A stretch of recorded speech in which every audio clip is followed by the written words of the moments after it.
We think we can reinvent ourselves, and as we do, we're making ourselves sick. When things happen in the present, our response reflects some past experience. It's the fundamental life that's being lived that needs to change, not the external behaviors.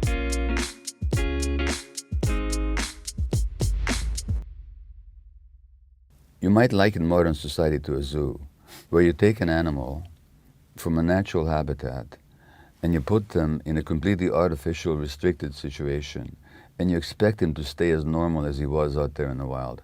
Essentially, that's what's happened to human beings, in that in a very short space of time, in a blink of an eye, from the perspective of evolution, we've gone from the hunter-gatherer, small band, communal, attachment-based group to a society which is alienated, disconnected, and that disconnection is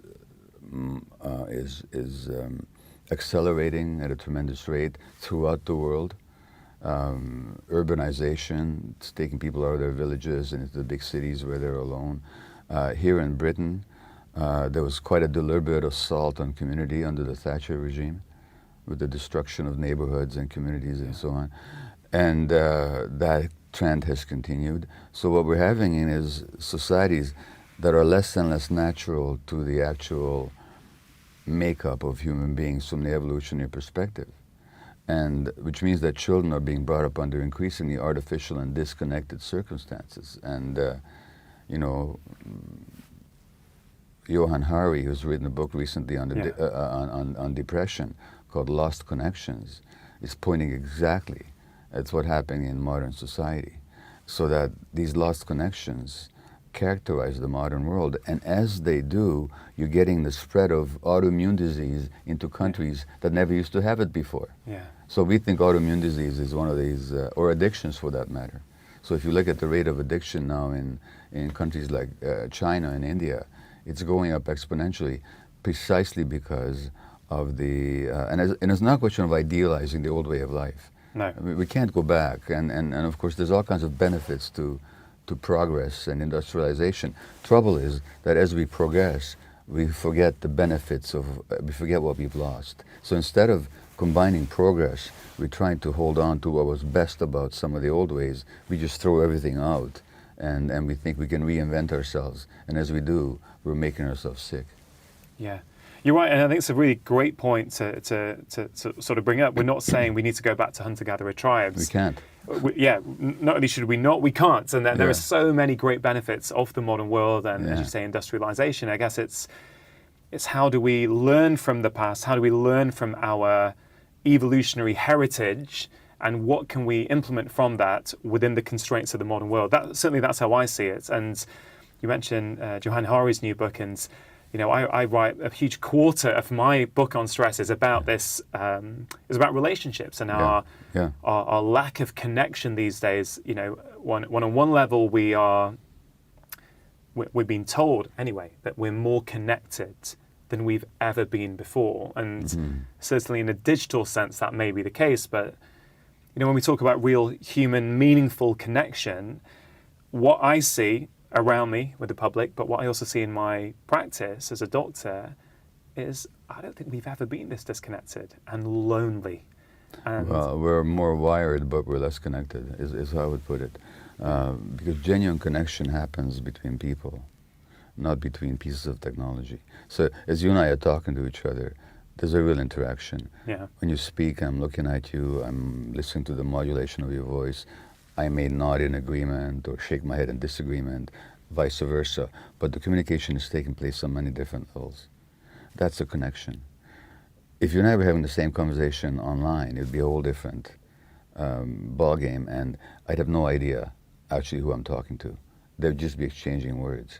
So we're wired together, but we're not actually connected. We're actually disconnected in this world because people are isolated modules sending out messages via the Ethernet or the internet. When it comes to addictions, it's that disconnection again that leaves us so alone. So we're traumatized in the first place. We are then develop behaviors that soothe our pain, but which actually keeps us more isolated from other people, because we're ashamed of ourselves and we hide it and we furtively seek out our addictive pleasures. And that disconnection then furthers our sense of isolation. That isolation furthers our pain, and that pain further drives our addiction.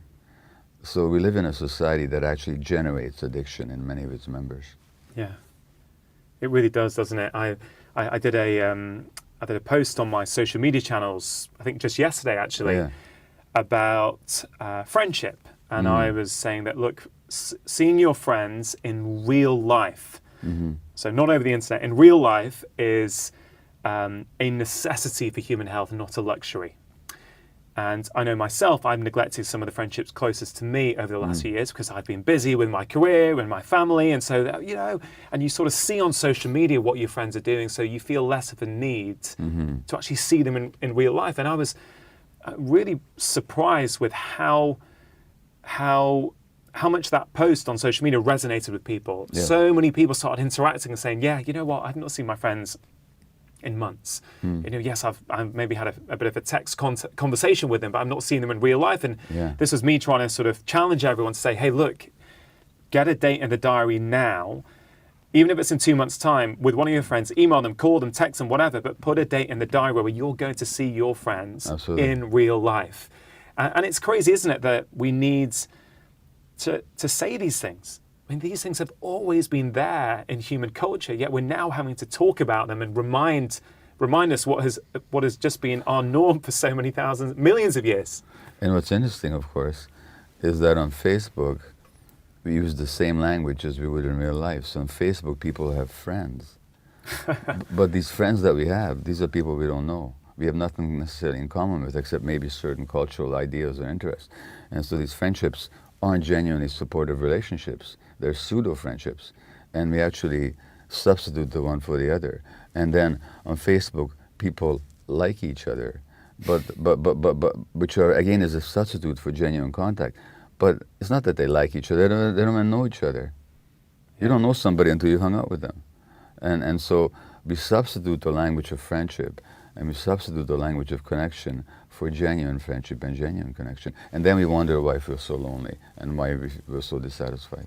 And why we are seeking pleasure or seeking to numb that discomfort with the choices we're making, whether it is heroin, cocaine, or shopping and sugar. Yeah, yeah. Because I guess, you know, a lot of people listen to my podcast are trying to make lifestyle change. And a lot of them feel inspired to do so by what they hear, but some of them, I know, are struggling. Well, you know, I'm very interested in language, and even the phrase lifestyle change. It's not lifestyle changes people need to make, it's life changes people need to make. Yeah. You can change the style, but style is a rather superficial thing. You know, it's a style of clothing, you know. It's the life changes that people need, and we need to help people see the life changes that are required, not the lifestyle changes they need to require. It's the fundamental life that's being lived that needs to change, not the external behaviors. And lifestyle largely refers to behaviors, but not necessarily a transformation within.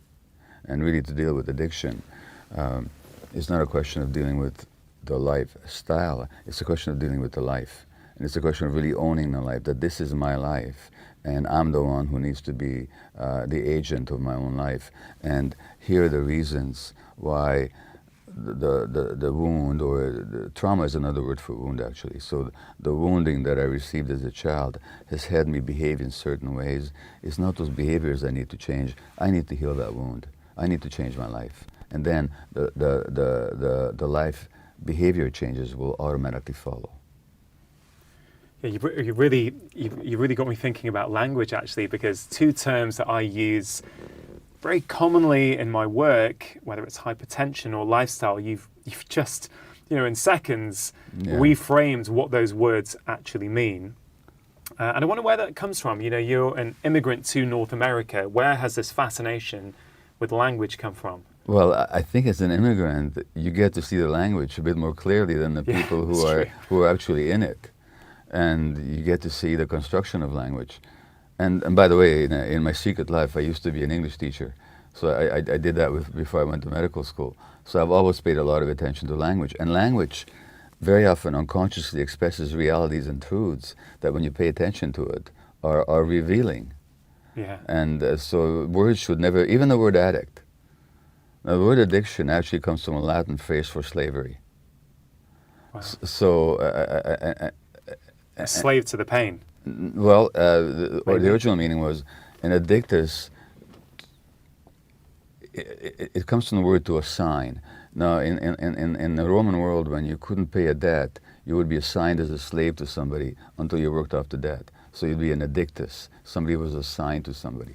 So that's the origin of the word. So it implies slavery. So we actually understand that addict refers or originates in the word for slavery.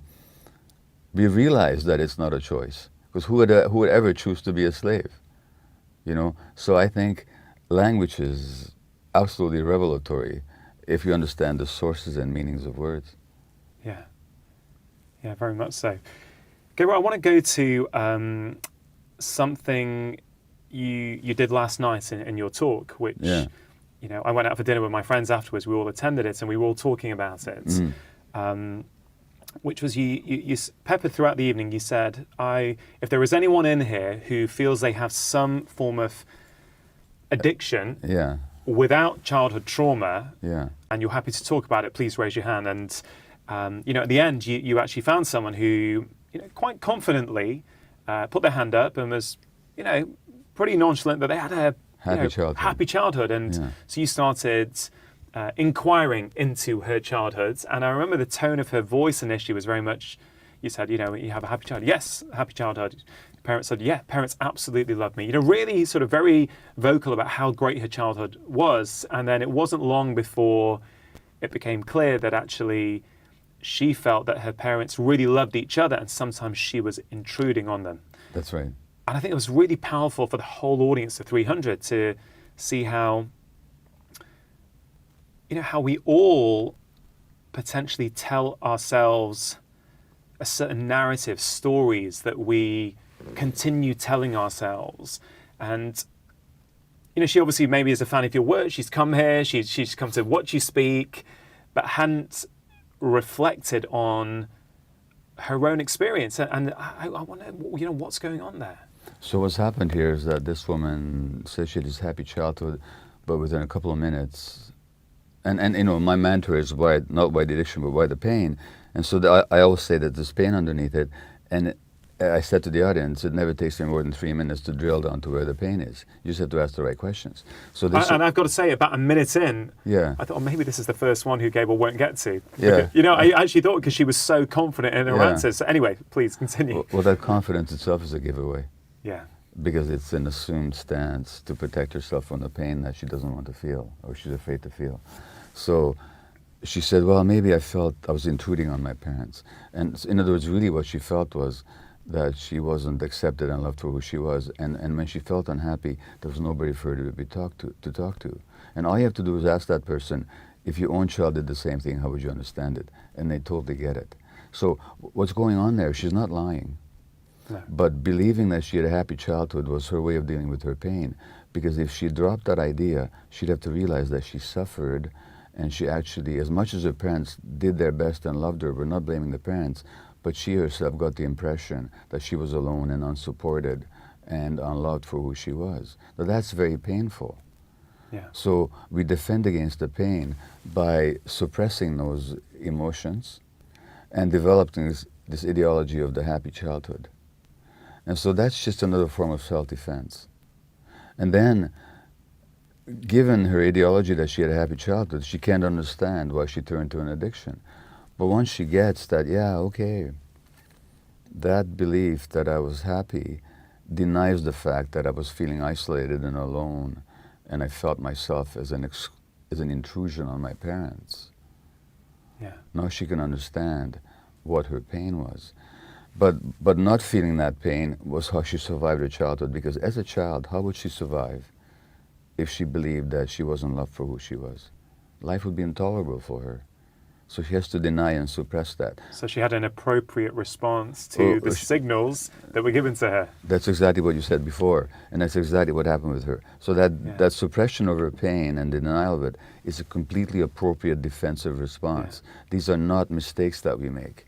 These are essential survival adaptations. The problem is, then we spend because we learned how to ignore our feelings as children, now we learn to ignore them for the rest of our lives, and that then creates problems for us. So again, it's that whole idea of an early adaptation, essential adaptation, brilliant adaptation, but because it's unconscious, it stays with us, and now it limits our lives. So we become imprisoned with our own adaptations. Our childhood patterns become the prison through which we live our lives. So hopefully last night for her might have been a key step, potentially, in her now being able to really go out and seek real healing, transformative healing.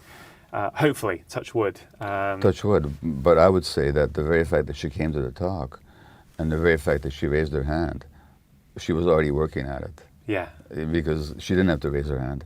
Yeah. So if she did, it meant that she already had a curiosity about it. Yeah, so absolutely. So she'd already taken the first step. Yeah, absolutely. Okay, well, in your book, In the Realm of Hungry Ghosts, I think, is it the second chapter where you talk about a funeral you go to of one of your, someone you were looking after, an addict. A 35-year-old who overdosed, yeah. And I will let you tell the story, but one thing it really illustrates to me is how addiction is on a spectrum, of course, but how powerful that addictive drive is for some people, and I just wonder if you could expand on that, because that was really, really interesting. So this woman's real name was Shannon, which I can tell now. She was 35, and she was a beautiful woman as a young woman. When I met her, she was already fading. She was in her mid-30s or early 30s when I met her. She had severe opiate addiction, and because she injected, she had blood-borne infection in one of her knees. So she had osteomyelitis, a joint infection, or a bone infection in her knee bones. She needed to be hospitalized for intravenous antibiotic care, but she could never be hospitalized long enough because she had to leave and use. And every time she left and used, she was expelled from the hospital. So her osteomyelitis was never treated. Expelled from the hospital? Expelled from the hospital because she wasn't engaging in treatment? Well, she was leaving the hospital to use. Right. And so therefore they wouldn't treat her? So she wouldn't, so they didn't want her using her IV lines for shooting heroin. No. Since then, we've developed a facility where people can have intravenous antibiotics and use if they need to. But this is before the days of that particular facility. Yeah. So out of the regular hospitals, she'd be regularly kicked out before her 6 or 8 weeks of antibiotics treatment was completed. So by the mid-30s, and they were actually talking about amputating the knee because there's nothing more they could do. And so by her mid-30s, she was in a wheelchair, and she would quickly wheel her wheelchair down a street looking for her next hit. Now, she left the downtown east side for 6 months, and she actually got clean. And then she came back, and within 3 days was dead of an overdose. Because what happened, of course, is that she used the same amount she had used before she left the downtown east side, but now she was detoxed. So she lost her tolerance. So you would understand what I mean by that. Yeah. So the same dose that she could tolerate prior to leaving the downtown east side, now that she was free of drugs, that same dose killed her. Wow. And so we go to her funeral, and there's all these friends of hers, each of them with their HIV or their hepatitis C or their chronic infections, and they're mourning their friend. Yeah. And I'm thinking how powerful the drive of the addiction is, that this young woman would shed her life for the sake of that next hit, and her friends who are watching her being buried and memorialized are going to continue using despite this dire example. Yeah, they're going to continue using despite seeing that. Just seeing that wasn't enough to go, right, we're going to change our behavior now. And which is why anybody who thinks this is a choice is out of their minds. Nobody would choose to to blight and endanger their lives like that. And so this is what made me thinking, well, what is this powerful drive? I mean, it must be really deeply built in to the human brain and the human soul for people to engage in this behavior, despite all this deterrence that they witness around them. And so what made that event powerful for me was the starkness of the experience of these people and the social idea that somehow this is any kind of a choice. Yeah. Wow. I mean, it's incredible to hear that, actually. And certainly me and maybe all the listeners, on some level in their lives may know, maybe not to the same degree as that, but may know what that drive feels like when you know you shouldn't be doing something, but you choose to do it nonetheless. Well, I know that. I mean, I've had that in my own life. And there's something in you that knows you shouldn't be doing it. It's almost, recently I became aware of a form of therapy called internal family systems. Oh my God, that's what I'm doing at the moment. IFS. Yeah, it's incredible. Dick Schwartz's stuff. Yeah. Yeah, I've had 2 or 3 sessions and it's been brilliant for me so far. Amazing. Yeah. So I met the founder of it recently. We become good friends, and but I've learned the technique to some degree. I'm not an official practitioner of it, but I'm quick to catch on. So in internal family systems, you realize there's these different parts of you, and these different parts form like a squabbling family. Some of them like each other, some of them don't like each other. So there's a part of me that can watch the other part doing its thing, knowing that he shouldn't be doing it, but feels quite helpless to intervene. So I watch myself. Like, for example, when I am supposed to be working, looking after clients, but instead I watch myself go to the store to engage in my shopping addiction. I'm not unaware of what's happening. There's a part of me that's watching it, disapproving of it, wanting me not to do it. But that part is not strong enough to assert itself. The part that's driving the behavior is driving the boat. Yeah. And so it's a question of becoming friendly with all these parts, finding out what is it they really want, what are they after. Another part that's driving me to do the shopping when I should be looking after my patients. Yeah. Is a part that really is desperate for me to feel good for a moment. That's all it wants. It just wants me to be happy. It's not an evil part. It just wants me to be happy. And it's not a question of indulging it, but it's a question of really getting to know it. And understanding it. Understanding it and actually being compassionate with it. And then teaching it, you know what, it's okay, but this guy can be happy without indulging in that behavior. Yeah. He doesn't need to do that. You may think he does, but he doesn't.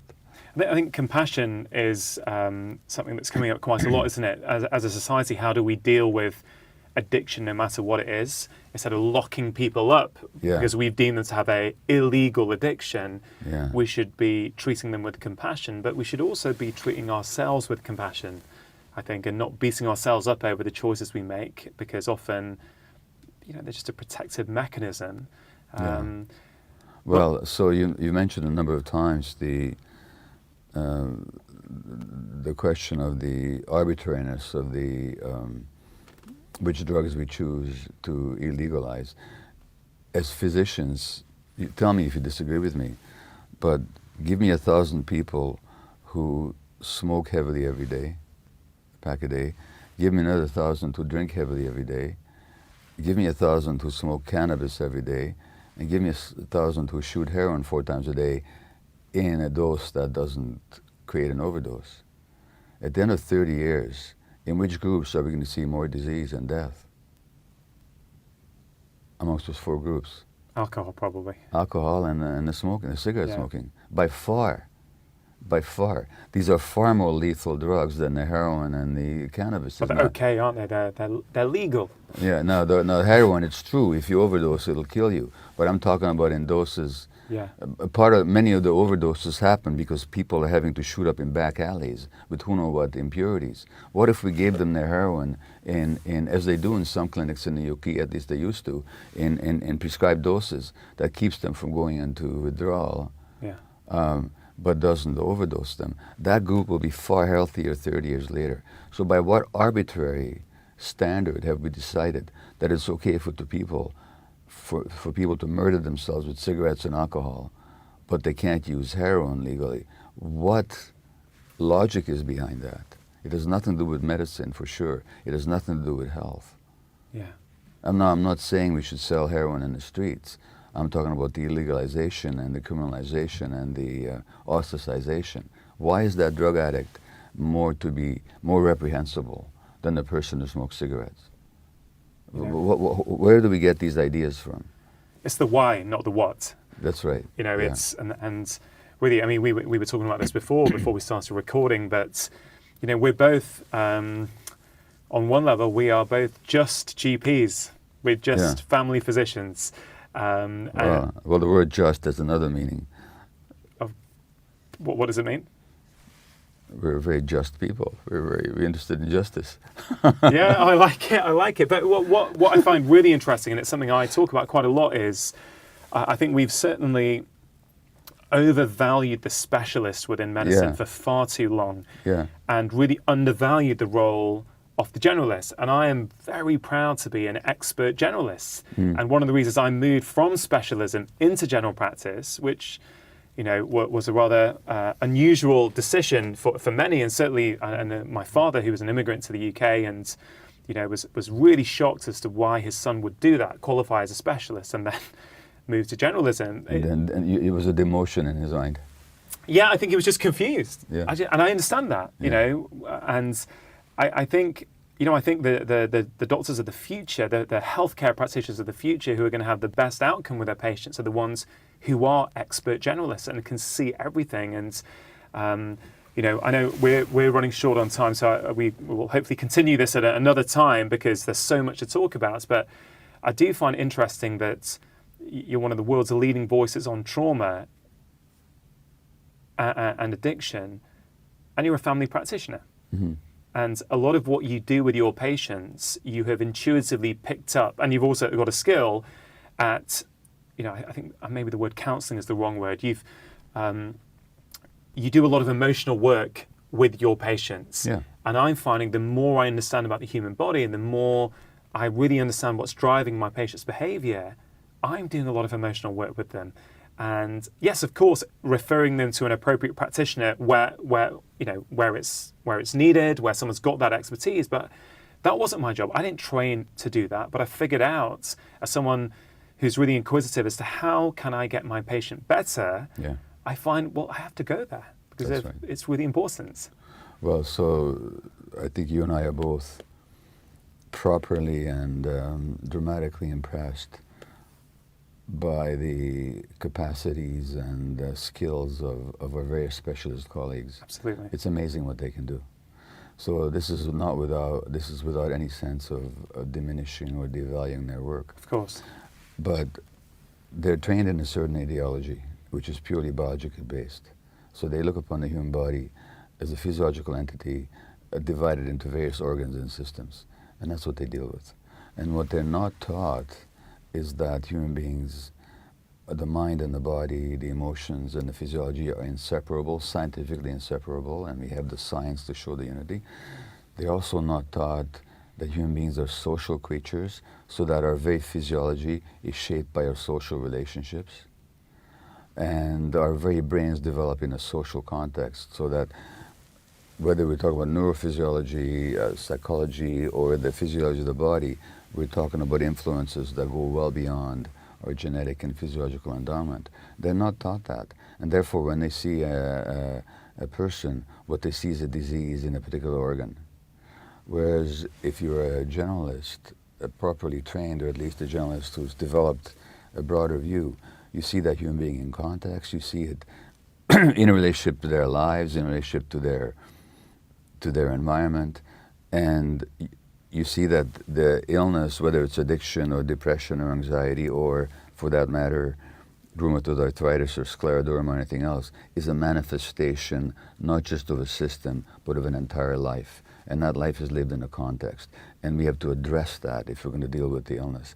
And unfortunately, both you and I have had the experience of having to come to that conclusion through our own work and through our own internal experience of dissatisfaction with how our lives were going, but nobody taught this to us. Yeah.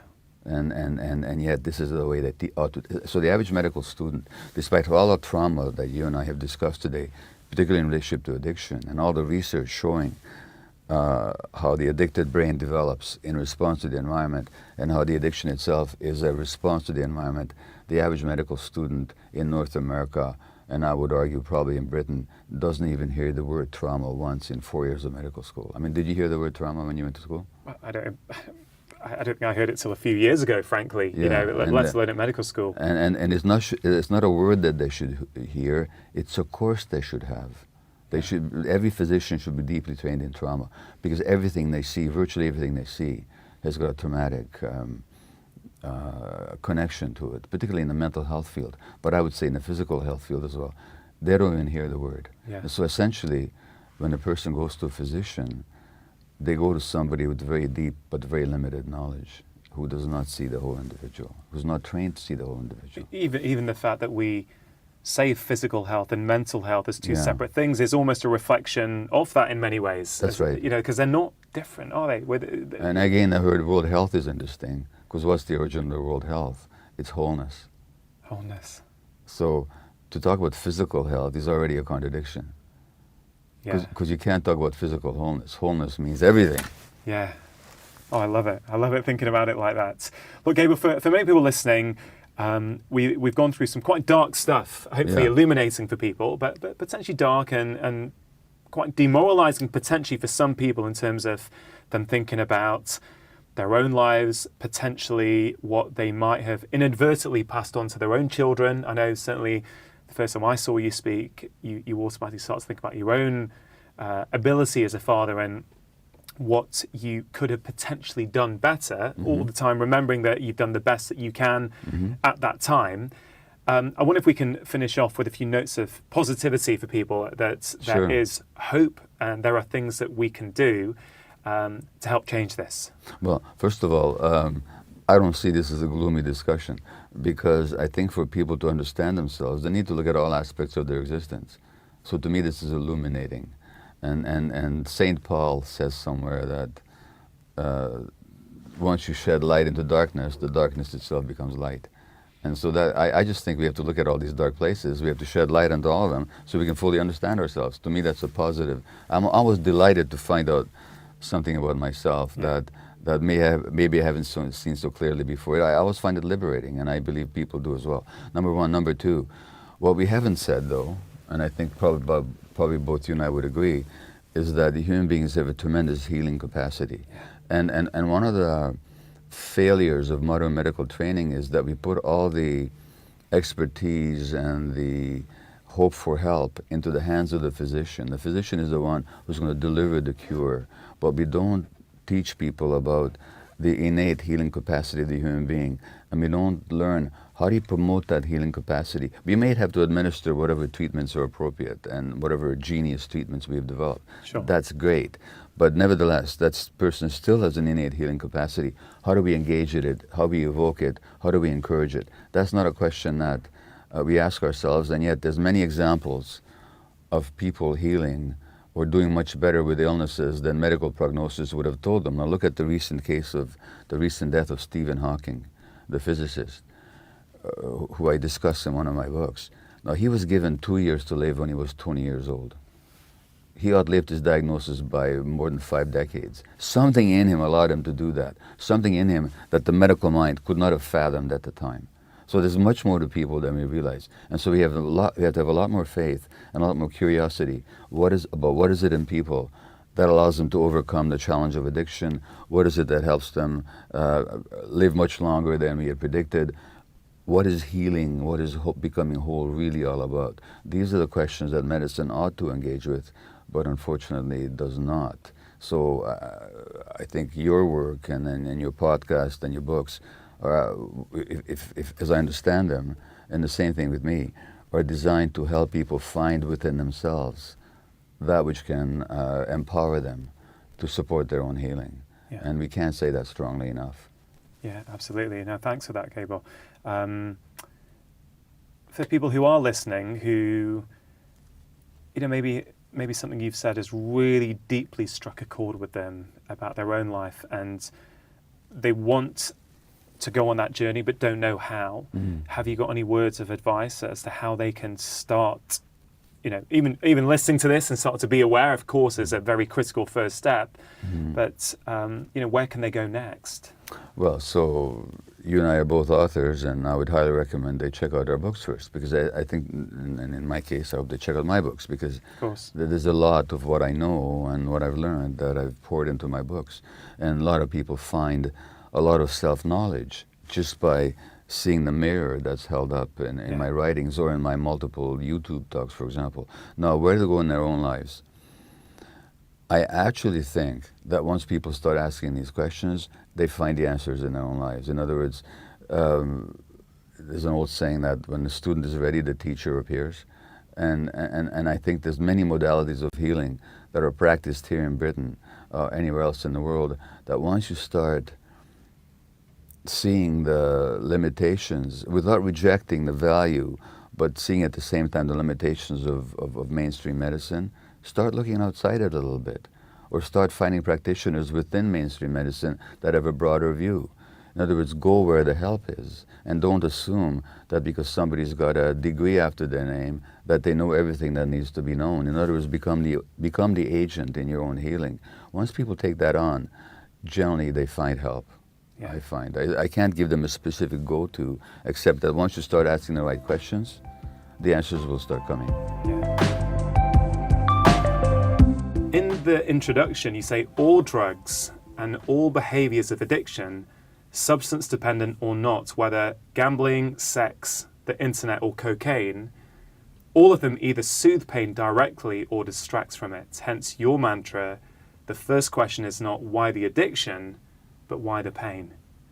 And I think that beautifully sums it up. In that you're likening addiction to drugs, potentially to, sex, gambling, alcohol, maybe shopping. Well, so I've had my own shopping addiction, and I can tell you that what happens in my brain when I'm indulged in my shopping addiction is exactly the same that happens in the brain of the cocaine addict. In other words, there's an excitation of the reward, incentive, and motivation circuitry. And what the addict is after is that temporary change in brain status. Really what it is, all addictions are an attempt to regulate an unbearable emotional state internally. But you're trying to regulate your internal state through external means. And that's what an addiction is. So temporarily you get a change in the state of your brain, in a change of your physiology. You can do that through drugs. You can also do it through gambling or internet or sex or shopping. But essentially after that same revitalization of your incentive and motivation circuitry of your brain. And so from my perspective, there's only one universal addiction process that dominates all addicted people. The targets of addiction may be different. The internal effects are much the same. Yeah. And I'm sorry, I should add, when you look at the sources of it, the states that people are trying to escape are states of emotional distress, states of emotional pain, and hence why the addiction, not why the addiction, but why the pain. So some people who are listening to this or watching this right now might be thinking, yeah, I get that all sounds fine for those people who are addicted. But I, of course, am not addicted to anything. So you've got a rather beautiful definition, I think, of addiction, which I think will be really helpful to sort of go through at the start here so that people listening can actually figure out if it does relate to them or not. Well, when I speak to a room of people and I ask them how many are addicted, most people will only think of drugs. So some people put their hand up. Then I give them my broader definition of addiction, and not everybody puts their hand up. And that definition is that an addiction is manifested in any behavior that a person finds temporary pleasure or relief in, and therefore craves, but suffers negative consequences in the long term, and is going to be able to give it up. So any behavior, not just drugs. The key hallmarks are craving, pleasure, relief in the short term, negative outcomes in the long term, inability to give it up. That's what an addiction is. And that could be to drugs, nicotine, caffeine, alcohol, the lethal and legal substances, or it could be to heroin, cocaine, crystal meth, fentanyl, cannabis, any number of other substances, but it could also be to sex, to gambling, to shopping, to eating, to work, to exercise, to the internet, to gaming, to pornography, to political power, to the acquisition of wealth, to the hoarding of objects, anything.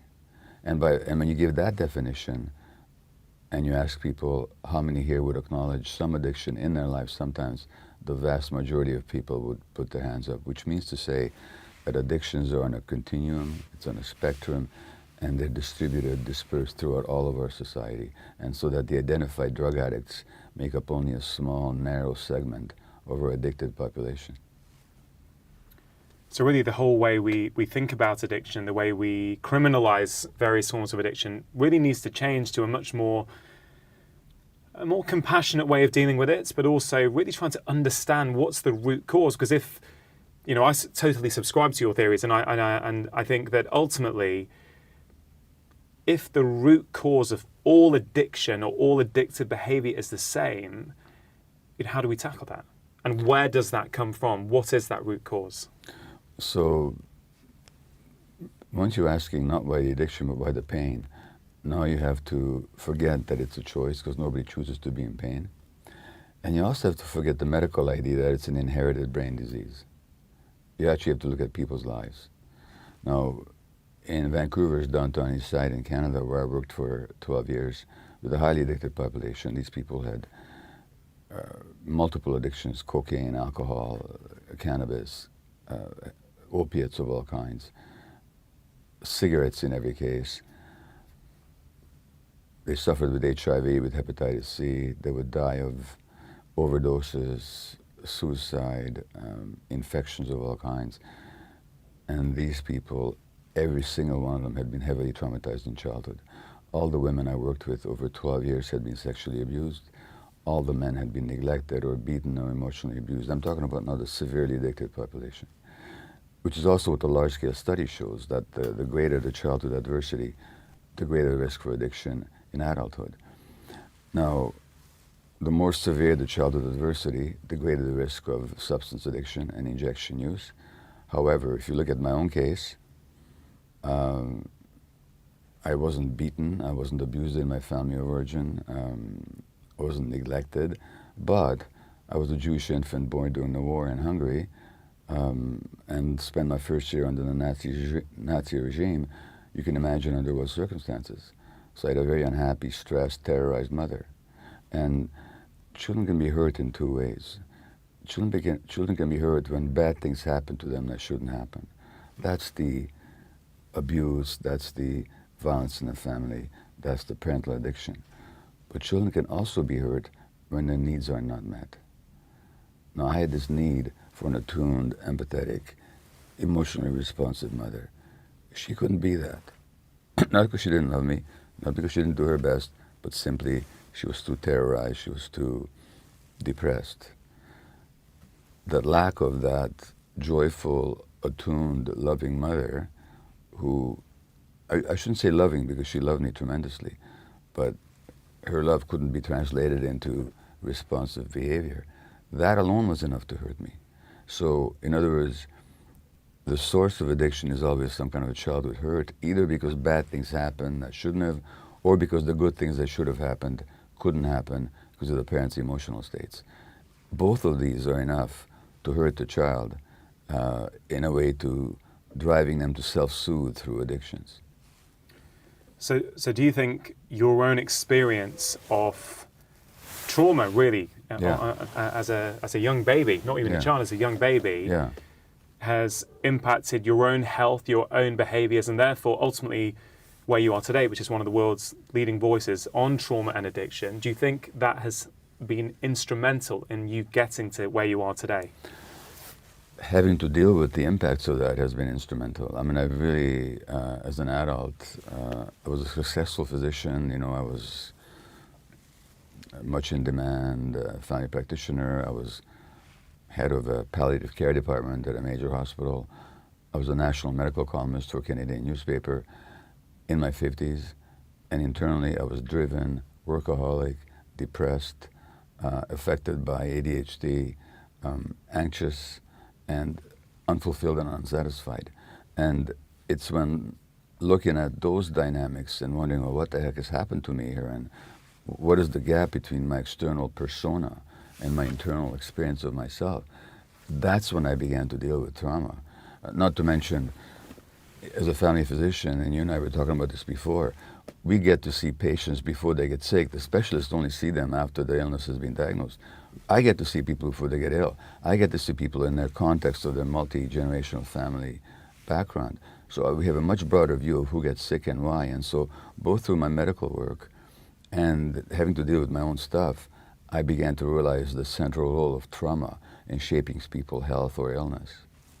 Yeah, since I've been studying trauma myself, both with the work that you do, but just other things that I'm reading around it, it really helps me understand my patients, and their behavior is much better. I really you can start to tap in now as to what they're coming in with more. You think, oh, that's what's going on behind that, not the symptom they're describing, but why are they making those choices? And some of you may not know, Gabe, but I a few years ago, I did a series of documentaries on BBC One called Doctor in the House. And what I would do on that is I went to live alongside families who had health problems. They were already under GPs, they were already under specialists, they were all taking medication pretty much already, and they still weren't getting better and they were still struggling. So I went in to, sometimes I'd stay the night in their houses, I'd live alongside them, really get to understand, you know, what choices they were making with their lifestyle, sure, but also I'd get to see, you know, various dynamics in the family, the sort of thing that would never come up in the consultation room. Even if you ask that question, they would never even think to bring those things up. But you would just start to spot things and little dynamics. And I found that with every single family, pretty much now, if I reflect back on all those families I stayed alongside, I was very fortunate to get really good health outcomes with them all after about 6 weeks. But there was a huge emotional component behind a lot of the illness. Now, just to be clear, I'm not saying that it was in their head at all. They had proper physical symptoms that they were struggling with. And obviously that in some ways can make people feel down a little bit about themselves because they're not feeling so good. But I really got this strong sense that when you start to look at their lives and their upbringing and how they saw themselves, it was uncanny how many times their emotional health was absolutely tied into their physical health. Well, so one of the books I've written, which will be published in Britain in a few months, is entitled When the Body Says No, The Cost of Hidden Stress. And I'm making the case, precisely as I heard you articulate just now, is that when it comes to chronic illness, and whether it's colitis or Crohn's disease, multiple sclerosis, ALS, or motor neuron disease in England, malignancy, chronic psoriasis, eczema, chronic fatigue syndrome, the physiological symptoms, which are not in people's heads in the sense that they're imagining them, but it very much originates in people's heads in that it has a lot to do with certain relational and emotional patterns that they adopted in childhood. In other words, what I'm saying is that because of childhood programming, people impose certain unconscious stresses on themselves, and those stresses, because of the unity of mind and body, which unfortunately is not taught or recognized in the medical schools, but which scientifically is not even vaguely controversial, because the immune system and the emotional apparatus and the hormonal apparatus and the nervous system are part and parcel of the same system. So when something occurs emotionally, which it does on a chronic basis, that has an impact of undermining people's physiology, turning their immune system against themselves or suppressing the immune system. So I absolutely agree that people's emotional patterns, which reflect not individual choices or mistakes, but multi-generational patterns in the family, those emotional patterns translate into physical illness. And if we can address those emotional dynamics, we can actually have an impact on the physiological course of their illness, which is again not something that anybody in medical school will ever tell you, because there's this unfortunate separation of mind and body that you and I are trained in. Yeah, absolutely. And I think one of the key things there for me was that you're not putting blame on people. There's no blame. Yeah, and I think that's really, really a key point that maybe we can discuss now, because a lot of people may be hearing that feeling, maybe I've done this to myself, or my mother did this to me, for example, and that's not what you're saying at all, is it? Well, this is an interesting conversation. I make the distinction between blame and responsibility. Okay. Blame says that you did something that you could have done otherwise, and so therefore you're at fault. That's what blame says. Responsibility says, yes, you did this to yourself, but not consciously or deliberately. You did it because you're programmed to do it by your own childhood experience, which in turn was programmed by your parents' childhood experience. So there's nobody at fault. Everybody does their best, but we do pass these unconscious patterns on. And you don't blame people for having unconscious patterns. You try to make them conscious of it so they can take responsibility for it. So there's no responsibility without consciousness. Yeah. And so, and there's no blame. So I don't blame anybody for their illness. I don't blame their parents either. But I do say these unconscious patterns have been passed on, and these unconscious emotional dynamics have an impact on your physiology. That's all. And if you want to have an impact on your physiology, you got to get conscious. You have to realize what have you been doing unconsciously so you can stop doing it or do it differently. So it's a matter of liberating people from these ingrained patterns for which they're not to be blamed. So in my world, there's no room for blame whatsoever. But there is room for helping people to become responsible, for helping people being response-able, being able to respond to their circumstances. And without awareness, none of us are response-able. Yeah, I think if I think to my own life and my own health journey over the last few years, and I guess what's really changed for me over the last few years, I've done a lot with my lifestyle, I've done a lot with my nutrition, my sleep, and those things have been great and they've really helped me. But over the last few years, I've really been focused on my emotional health. Okay. I see a therapist pretty regularly, and I can always feel when I've got something new, some deeper layer that's starting to come out. I have a session, or I go through some sort of therapy, and I feel good. I feel, oh yeah, I've got it now. I get it why I do this, and it changes your behavior certainly.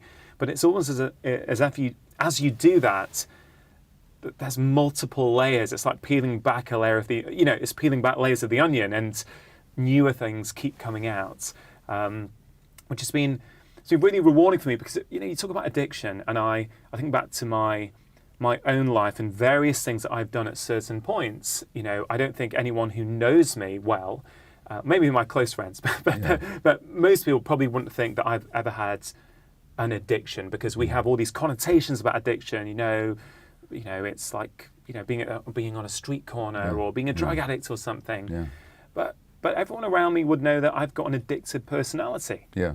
And I used to think that was my personality. That's the way I was born. What's weird, that as I start to process my own emotional baggage and I start to clear it, I'm no longer as an addictive person as I used to be. And that's why I kind of feel so strongly about the work that you're doing, because I kind of feel that wasn't my personality. That was the behavior I had chosen to soothe something that I was missing. Well, so how would I would put it? I mean, I agree with your concept. I would use a different language around it. Sure. That was your personality, but it wasn't your person. It wasn't who you were. The personality itself is a defensive structure that we develop as a way of dealing with our pain. So much of what we consider to be our personality is actually an overlay upon our true selves. And so these weren't choices in childhood. For example, with my ADD, the tuning out. I never chose to tune out, but when I was an infant under the conditions that I've described, of being a Jewish infant under the Nazis, I had plenty of stress on me. And how does an infant deal with stress that they can't change? They tune out. And then the tuning out becomes programmed into my brain. And then so many years later, I'm diagnosed with ADD. It wasn't a choice that I made, it was an adaptation. So what I would say about the personality, including what you described as your addictive personality, it wasn't you, it was an adaptation that you took on as a way of surviving your childhood, as a way of soothing your pain. It's when we get older that we realize that there's something more to us than a personality, that the personality is actually a defensive cover for who we truly are. And as we start, like as you describe your own process, you go through therapy, and you go through layers, and then you realize, oh, that's not actually me. Yeah. And I'm freer without it. Then you realize that what we thought was the personality was actually just a defensive cover. And once we strip that defense off and we find it no longer necessary, we become much more true to ourselves, much more true to ourselves, so we become much more balanced and happier in our lives. So yes, it was the personality, but you are not your personality. That's how I would formulate it. Yeah, no, I love the way you put that, actually. It really helps me think about it in a slightly different way. I think something came into my mind there, which is, and we were chatting a little bit about this before we got on air, about medicine and how reductionist it has become, the practice of medicine. And I think something like high blood pressure, for example, I think of as an appropriate response from the body to the signals that it's been given. Absolutely. And I think there's an analogy there with what you're saying, which is if you're surrounded by stress as a young baby, whatever that stress is, your brain is going to adapt to that. It's an appropriate response to the signals that your brain is getting. Is that fair to say? That's right. So my next book is going to be entitled The Myth of Normal, Illness and Health in an Insane Culture. And when I say insane culture, I mean a culture that doesn't meet human needs. So if you take a condition like high blood pressure, for which, what's the medical term for high blood pressure? Hypertension. Hypertension. All right. And doctors, of course, our colleagues say, well, there's a few types of hypertension for which there's a cause, like kidney disease or some kind of hormonal disorder. But for most part, we don't know what causes high blood pressure. Essential hypertension. Essential. We call it essential, which basically we don't know what the heck we're talking about. That's what that means. Just take the word hypertension and slow it down a bit. Hypertension, hypertension, hypertension. Maybe there's too much tension in people's lives, And if you actually look at the rising rates of hypertension, it's got to do with social pressure and social stresses. And I know that usually when I take care of myself, I have the blood pressure of a young person. But there's been times in my life when I've been driven by stress, and I've had the blood pressure ranges in the risky end of the scale. So for me, when my blood pressure goes up, it's a real warning. Buddy, you've got too much tension in your lives. You better do something about it. All we do in medicine is we hand out pills, or we tell people to lose weight, but we never address the sources of real tension in their lives. And I'd say that most hypertension, and so for example, if you look at black American males, they have much higher risk of hypertension than, say, white American males. What we say is genetic. No, it isn't. Their biological relatives in Africa do not have high blood pressure. Right. So it's an artifact of being a black male in essentially a racist society. And James Baldwin, the American writer, once said that being a black American male is to live in a condition of suppressed rage all the time. Yeah. Well, that suppressed rage will drive your blood pressure. So hypertension... And drive other ill health. Yeah. Yeah. So high blood pressure is a great example of a socially induced physiological condition which is mediated through our emotions and the impact of our emotions on our autonomic nervous system and on our hormones. Yeah, it's, I've never really thought about the term hypertension like that before, hypertension, and it makes such sense when we think about it like that. You mentioned this new book you're writing, talking about how we've got is it an insane society around us? Yeah. And I think of stress. As I mentioned to you, I've just spent a few months locked away writing a new book on stress called The Stress Solution, and I feel strongly that when we talk about making changes, so a lot of people, when they try and improve their health, they try and improve their lifestyle, okay, which is a pretty reasonable start. Mm-hmm. But many people, I find, can't do that, or they do it temporarily for a few weeks, a few days, a few months maybe, but then they revert back. And as a doctor, I've always been intrigued as to why do some patients keep coming back, and why do some patients with the same so-called problem get better with the same course of treatment. Right. And I always think, well, if they keep coming back, I'm clearly not getting to the root cause of the problem. And the more I think about your work, although people talk about you in the realm of addiction and trauma, I think your work doesn't only explain addiction and trauma, it explains all human behavior, and therefore has profound implications not only for trauma, not only for pain, not only for addiction, but actually the whole of the health landscape. Well, thank you. And again, in my various books I've written about that. It just so happens that it's my addiction book that's being published right now, first in England. When you get down to it, it's very simple. Either you raise human beings whose needs are met, or you raise human beings in a way that you don't meet their needs. When you don't meet people's needs, they have to adapt in artificial ways. Those adaptations become the sources of illness later on. There was a very interesting article in the journal Pediatrics, which is the official journal of the American Academy of Pediatrics, published in January 2012. It was an article on childhood development generated by the Harvard Center on the Developing Child. So as prestigious as you get. And in their abstract they say that human environments that because of scarcity or stress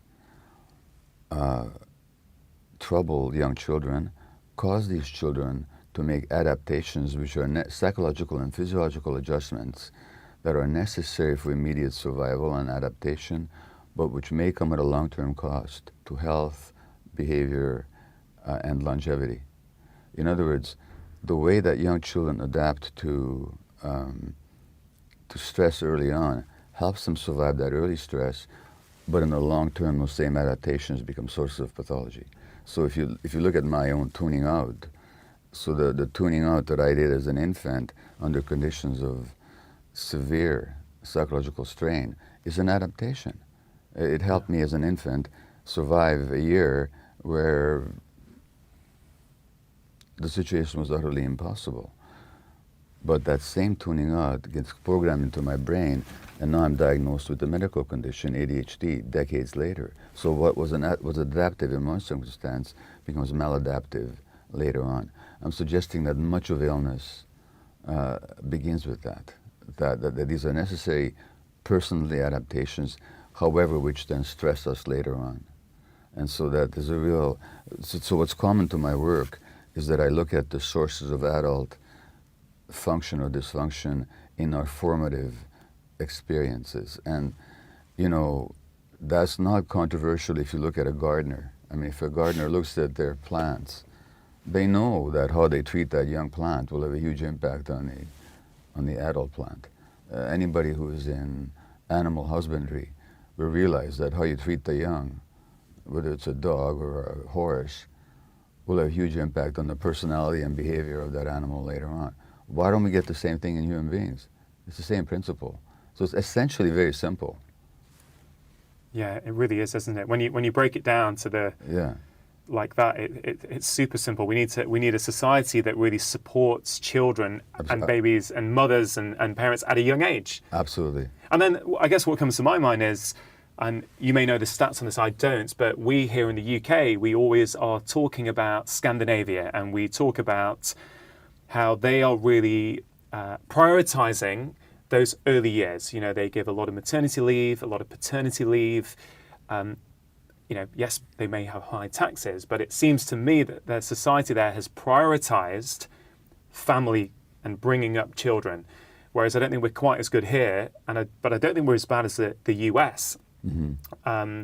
A really good friend of mine, he married an American girl, and she, I can't remember, but maybe after she gave birth to her first child, she might have been back at work. It might be something like 4 weeks or something. Yeah. Something obscene, like to me, or it sounds obscene to me. Absolutely. And the child's in daycare. Yeah. And I wonder if you could talk about that a little bit, how society is set up now, and then what that is doing. Because you mentioned your mum's, clearly, that's a huge trauma. I mean, that's hopefully the sort of trauma that most of us aren't experiencing. But are there similarities in terms of what that's doing to the child? Oh, absolutely. So the United States, which to hear their politicians is the best and most glorious country in the world, which itself, by the way, is interesting. Like if you met a person, if your neighbor was always telling you how great he was and how he's the best and everybody wants to be like him, what would you think of him? Yeah. You think he's got a grandiose personality disorder and he's compensating for his real sense of deficiency. Well, that's the United States. And they have a lot to compensate for. And what you say about childcare is absolutely true, is that they have a barbaric childcare system, a barbaric maternity leave system, where women, and often poor women on welfare, have to go back to work after a few weeks of giving birth.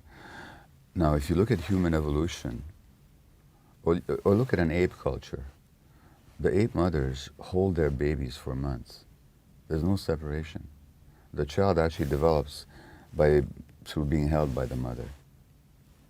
And human societies, until very recently, were organized around children being around the parents, really all their lives, certainly through childhood and adolescence. There was just no separation. What we do in our culture, more in the States than elsewhere, but increasingly elsewhere as well, we separate children from their parents. In other words, we're depriving them from the natural conditions for healthy development. Now, there was a study last year or 2 years ago comparing the crying of British, German, Canadian, and Danish children. Lo and behold, Danish kids cried much less than these others. What was the difference? The parents were around much more. And the parents were much more likely to pick up the kids when they were crying. That's what made the difference. Now, that crying child is an anxious child. When the child is crying, it's not just a benign thing. The child is crying because they're stressed. When they're stressed, their brains are suffused by stress hormones, adrenaline and cortisol. Adrenaline and cortisol interfere with your physiology, interfere with healthy brain development. So just the fact of holding a child, which was historically and prehistorically the standard, is an essential aspect of child rearing, which modern societies have denied. And as a matter of fact, I don't know what it's like in England, but in North America, we actually advise parents not to pick up their kids. When they're crying at night, we tell them not to pick them up. We sleep train the kid by not picking them up. In other words, we're denying the child's needs for connection. And what's that doing to the child, do you think? Well, it does a number of things. One is to give the child the message that his emotions don't matter. And children take everything personally. It's not true that babies don't have emotions. And it's not true that babies are tabula rasa, where you can write anything you want. Babies have certain defined emotional needs. And when they get the message that they're not important, that's the message they're going to imbibe unconsciously, non-verbally. And you can see that behavior in the adults. You know, the person who comes into your office and says, Doc, I'm sorry to bother you. I'm sure you have many people much more important than me, but I have this little problem. You know what kind of a childhood they had. Yeah. Number one, so it gives that them would be me going into the doctor. Okay. Or in just various aspects of my life, and the people pleaser. Yeah. Always doing, always, yeah, no problem. The amount of times I think just on a social thing, you'd be like, oh, where do you want to go, guys? Yeah, no worries, wherever. You end up somewhere you just don't want to be in. You're in a restaurant you hate the food in, but hey, yeah, it's cool, guys, no problem. And it's, sorry, I don't mean to trivialize what you're saying. You're not trivializing it. What you're actually illustrating, you're telling me exactly what kind of infancy you had. Yeah. I think awareness is always key, because many people, I think, are walking around oblivious to what signs their body is, what signals the body is giving to them. They're just sort of medicating it or drinking their way through it or distracting their way to the point where they don't feel it.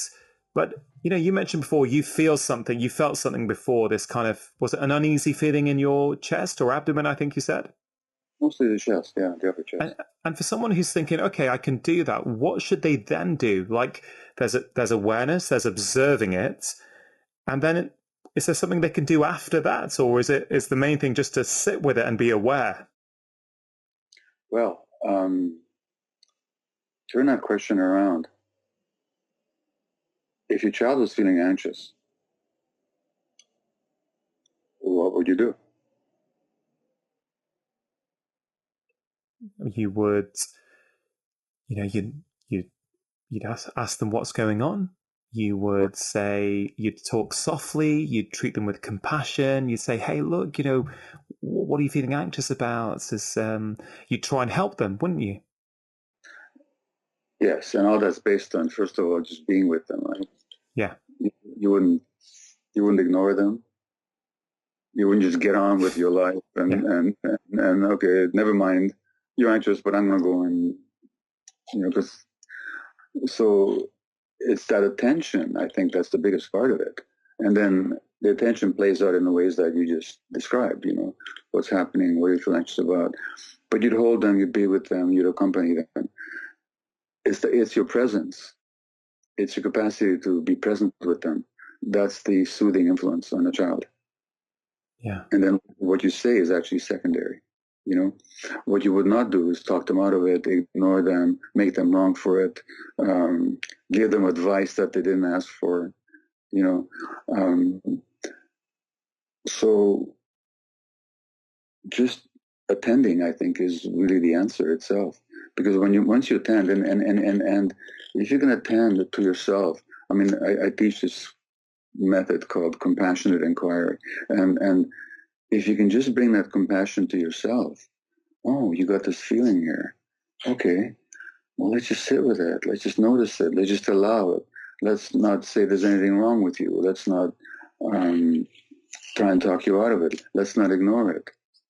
I believe that process, and then, okay, is this a familiar feeling? Have I experienced this before? Oh, yeah. It's not that attention. I think that's the healing part, or the healing process. And you might have to do that 3 or 4 times a day, as you would with your child. Doesn't take a long time. Yeah. If the big feeling that's coming up for me as we're having this conversation is that for some of us, could this global situation, for all the problems that are there with it, and of course there's going to be, rightfully people are concerned over the people who are going to get sick, and neither one of us is trying to minimize that, but just trying to look at the other side for a minute. For some of us, could this be the biggest opportunity for growth that we have ever lived through? Many of us have not stress tested the system. Certainly, I'm in my early 40s. I don't recall a time like this ever. I actually, before the strict self-isolation rules came in the UK, about a week and a half ago, I went round to my elderly neighbour who's 91, who I hadn't really seen for about 6 weeks. And I thought, Rangan, you should really just go and check that she's okay. Her kids don't live nearby. She's by herself. There's all this kind of isolation. So I went round, I nipped in, checked everything was okay. And I said to her, hey, look, does any part of this remind you of the war, the Second World War? And she said, no, not at all. I said, really? She goes, yeah, then for me, this is what she said to me. She said, then we had this sort of common enemy. We all came together, we congregated, we did things together. This feels like it's invisible and I don't know where the enemy is. And I found that really, really interesting as an idea that, coming full circle to what I was saying, it's this idea that we've never experienced anything like this before. So if we look and if we pay attention, we could maybe discover things about ourselves that we've never had the opportunity to observe in the past. I was thinking about, just before you talked about the war, that's exactly the question that was coming up in my mind. and to go back to that person you mentioned, not only is the enemy invisible, your compassionate and giving next door neighbor who's bringing you your groceries might be carrying the enemy into your porch. So that's really weird. In that sense, this is something new, isn't it? It may be too early to talk about what we need to learn here or what some of the lessons are. But I can't help. I think systemically, and plus I'm writing a new book about, my new book is The Myth of Normal Illness and Health in an Insane Culture. That's the book I'm working on right now. Wow. And so I'm looking at the large cultural pictures.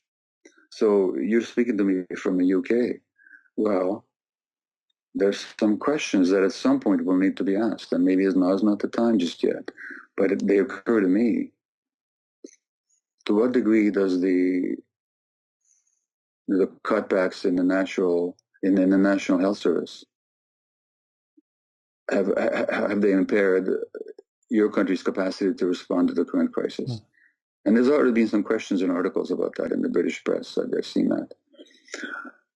To what degree does a society with huge divergences of wealth and power, high levels of inequality, and we know from Sir Michael Marmot and other British researchers the health impacts of inequality.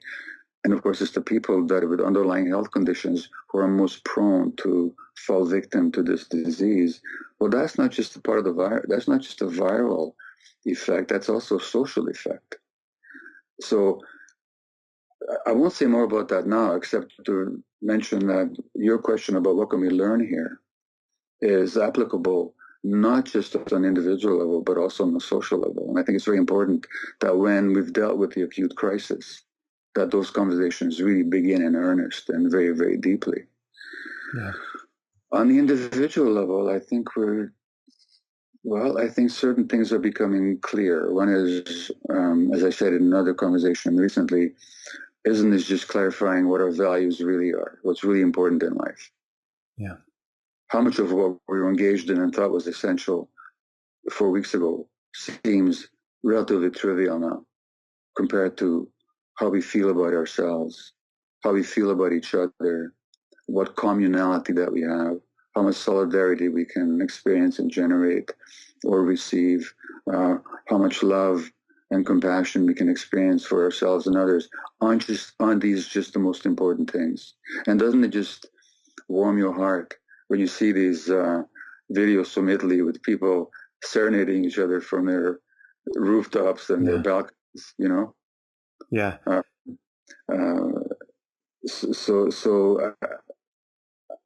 I think that's already emerging, is what's really important to us. And the other thing that's emerging is, which goes along with the entire conversation that we've been having, is what are our internal resources that we can contact to get us through this? I mean, this really is training in a certain sense. It's like heavy lifting. Heavy lifting makes your muscles stronger if you don't strain yourself too much. And so what internal resources can we muster, look to, and find to help us deal with this current threat to our well-being as individuals and as a society? So I think there's powerful teachings here. We might be too close to it yet to know what the teachings will be, but we can do what you're doing already, which is to look upon this as a learning opportunity. Yeah. And as we go through it, keep asking ourselves, okay, what is here to be learned? What is here to be learned? What can I learn today? Yeah. You mentioned inequality, and, we know all around the world, but certainly here in the UK, that, depending on which postcode you live in, your health outcome, your lifespan could be up to 10 years lower. And it's to do with income and poverty and all kinds of other factors, which are probably the biggest determinant of health, actually. And it's interesting for me that when we talk about equality and inequality in that context, we can also look at it in a global context, in the sense that we've been so individualistic as a society.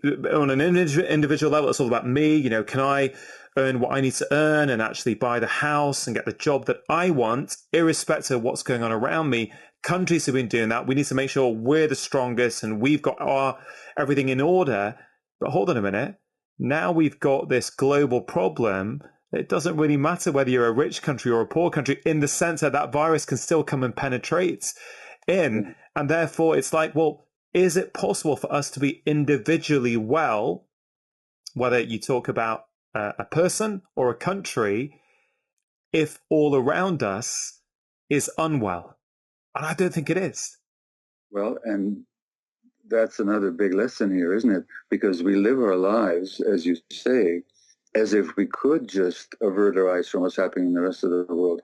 But if we're honest about it, and I've said this before, what if all of a sudden I told you that there's a preventable illness that kills 800,000 people in Europe every year, tens of thousands in the UK, 15,000 here in Canada, 8 million around the world. If I told you that there's such a preventable disease, you'd say, well, yeah, what is it? And how if it's preventable, why don't we prevent it? Well, there is such a disease. It's called air pollution.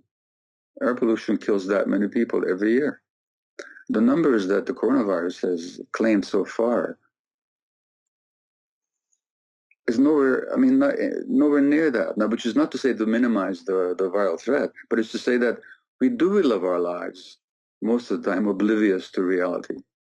And this virus is waking us up to the fact that we're all living in the same world, that what happens in one country affects what happens in another country. Now we're aware of that, but that's true all the time.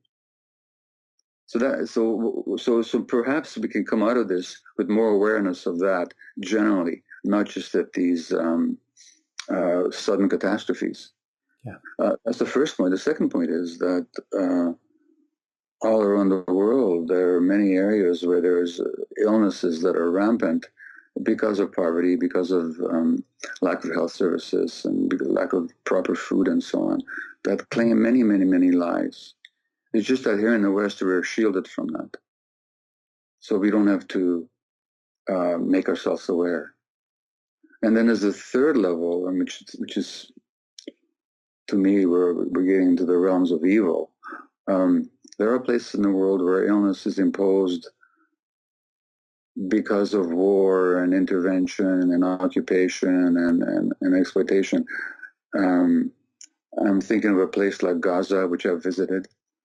And I don't make a political statement here, except to say that in that small area, there's all those hundreds and thousands of people cramped together. And because of the political situation and the blockade, which is largely supported by the West, only 5% of the water is potable. Could we at least in these times lift those sanctions on those countries? Could they at least in these times not lift the sanctions on Iran, which makes it hard for them to import medical equipment? Yeah. In other words, could we be just at least, I think the UN, some UN, maybe the Director General of the UN or the Secretary General called for an international ceasefire in areas of conflict. They just, till this virus is over, let's just not shoot each other. But what if we called an international moratorium on anything that makes people suffer, that we're doing that makes other people suffer? So what if just we can go back to your politics later if you want to, but just now, could we come together as a human race and just be kind? So yeah, these are big questions, and I think the virus is impelling us to ask these questions and to remember these questions when the virus is gone. That's the key, isn't it? Let's remember this when we're through the acute phase of this. And one thing I'm doing myself, and I'm asking a lot of people to do who are asking me for advice, is just write down a few of your thoughts every day, like little things that you're now appreciative of and grateful for. I did a post yesterday on my social media channels about 5 things that came off the top of my head that I just have maybe taken for granted in the past, but really, really value now. Going to a cafe to meet up with a friend. Like now that I can't do it, I'm like, oh God, wouldn't that be amazing? Or I do something called Parkrun on Saturdays, where you congregate in your local community and hundreds of you run together. I think, wow, I can't. Just the ability to go and do that will be phenomenal. My elderly mother lives nearby, but she's meant to be self-isolating for 12 weeks. So just to give my 79-year-old mum a hug, like the small things that were available to me 3 weeks ago that I probably took for granted. And I think if we make a journal every day and write these things down, when this is all gone, when it's all over, we can look back and reflect and go, maybe that was something we should all try and do, is write our own journal throughout this. It's a way of sitting with ourselves, understanding ourselves, and also it's a way of not forgetting when it's all over. Was it Samuel Pepys that wrote the Journal of the Plague Years? I think so. Well, I think it was. A good idea. Why don't we all keep a journal of the plague days, or maybe plague weeks, or for God forbid, plague months, although it looks like it. Yeah, that's a great idea. I hope someone who's listening to this, a few people think, yeah, that might be a good idea to do. Gabor, you mentioned, like, let's be kind to one another. Let's lift sanctions and just do the right thing. And one thing that I've always talked about it as something that I think is the most important skill for any human being, but also certainly any healthcare professional, is compassion, is ability to connect and really non-judgmentally look at that person in front of you. And it's really interesting to observe what's happening at the moment when it comes to compassion.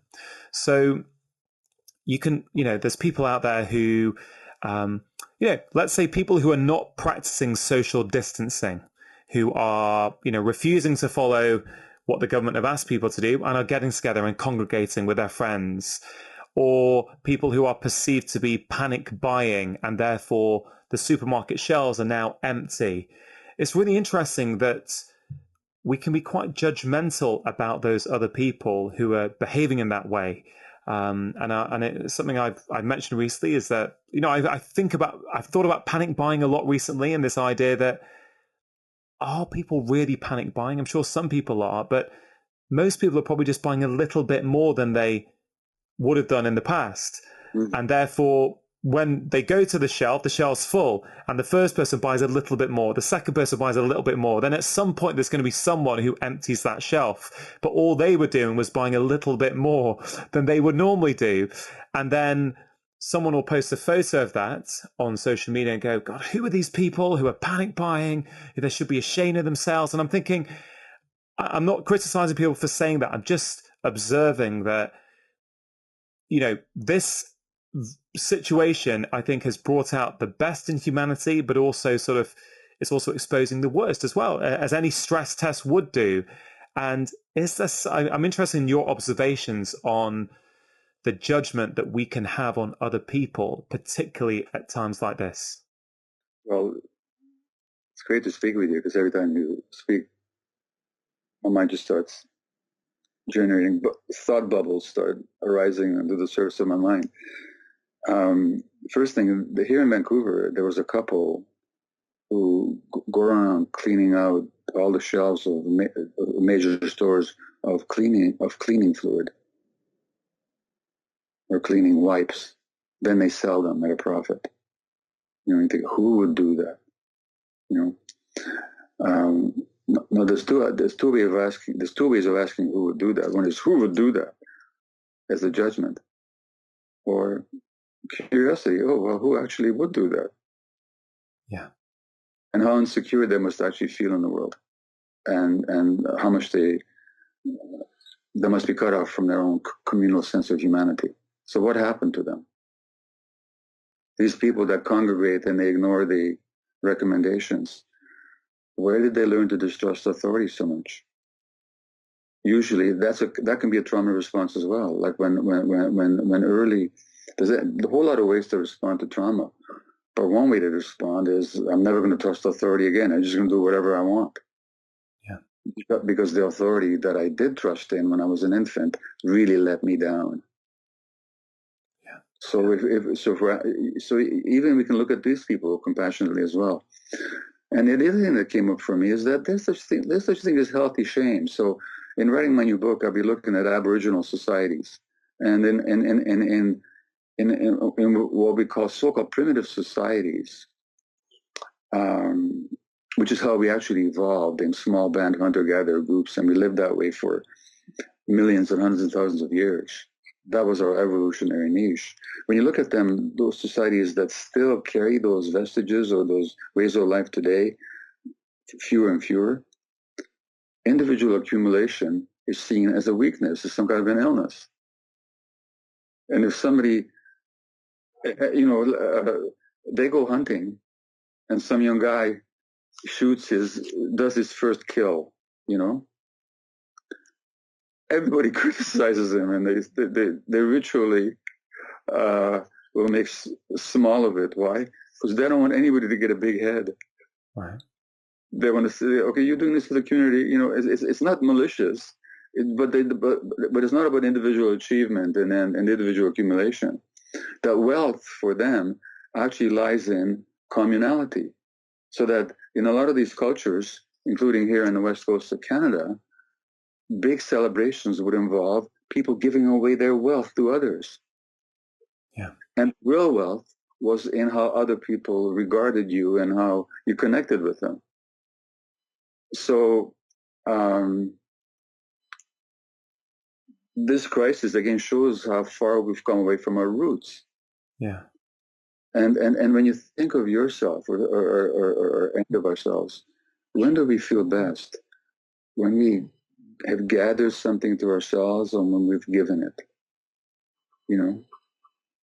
And most people will say, I feel so much better about myself, so much more peace, so much more joy when I'm giving, not compulsively, but out of free choice. But that goes contrary to the way we're programmed in a society. So again, this to go back to our theme of learning, this viral crisis is really maybe teaching us something about our true human nature. Yeah. Are you and your wife dealing with this in different ways? Well, we do go for a walk every day. Yeah. We're just going to out in the fresh air. I'm spending much of my time at my computer writing my book. My wife's an artist, so she draws a lot. She paints. She's not painting, she's drawing a lot these days. But she's also doing crossword puzzles. Yeah. She just got a great way to just relax. I guess so she's doing what she needs to. But if you're asking me, are we dealing with it emotionally differently?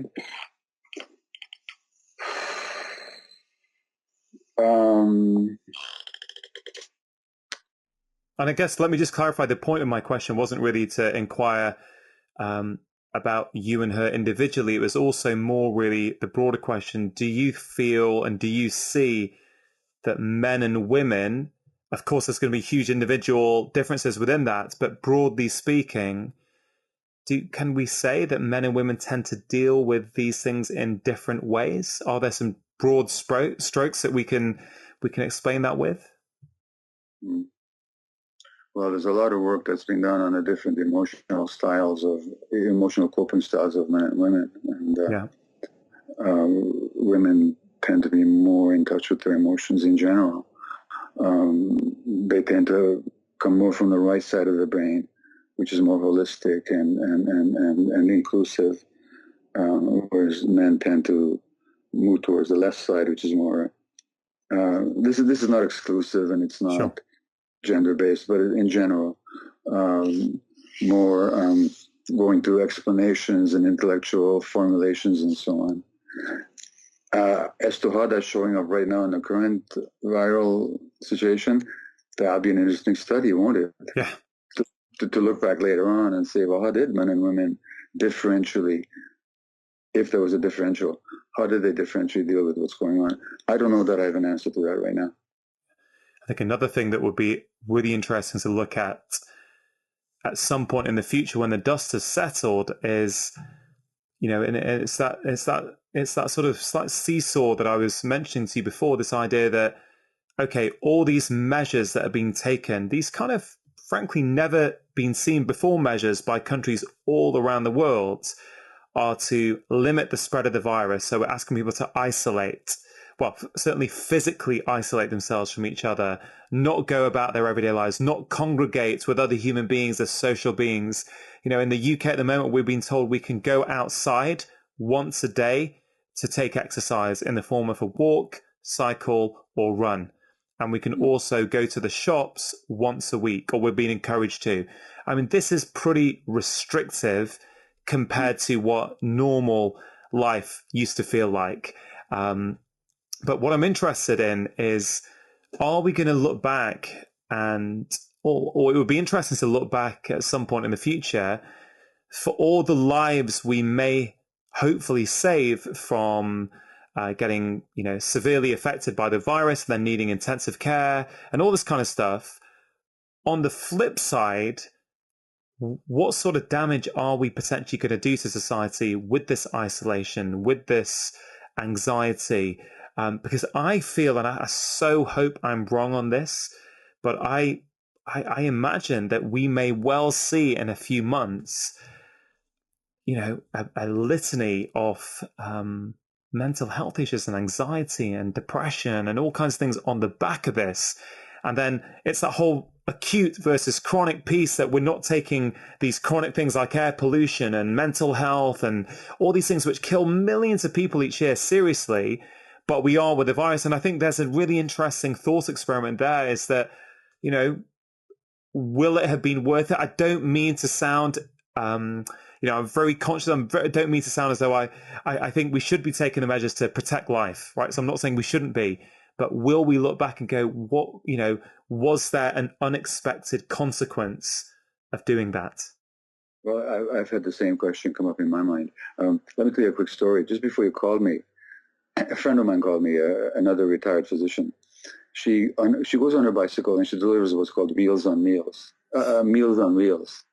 So they take food to, it's a program here in Vancouver. They take food to shut-ins and old people and so on.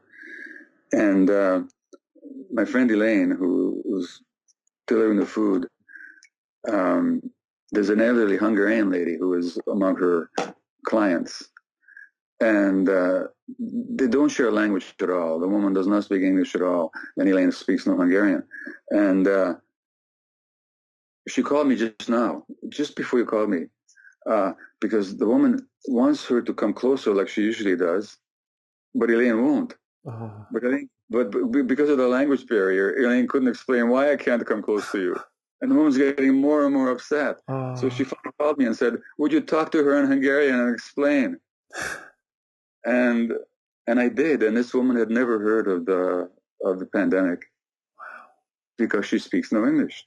And so the media, elderly woman, the English language media, which is what happens here, means nothing to her. She was unaware. And so imagine the bewilderment. All of a sudden the world changes, and then even this person who brings you her food won't come near her, So it's hitting a lot of people. Now, the question that you're asking, I think we're too close to it right now, but it's occurred to me as well. At one point, do we decide that the social disruption and economic disruption and the anxiety, is more than we can bear? And that, how do you make the decision as to what's more important? Saving lives now or a functioning society in the long term? And I even hesitate to raise the question because just like you, I'm cautious not to undermine anybody's commitment to participate fully in and to follow the directions and advice of the authorities. I think this is a time where we just have to really do that. Yeah, so do I. And I want to, just re-echo what you just said. That it was really just a thought experiment rather than we should do things differently. Well, exactly. And I've had the same thought. And I think that'll be one of those long-term questions that once we're looking back in retrospect, we'll be able to engage with and maybe learn from.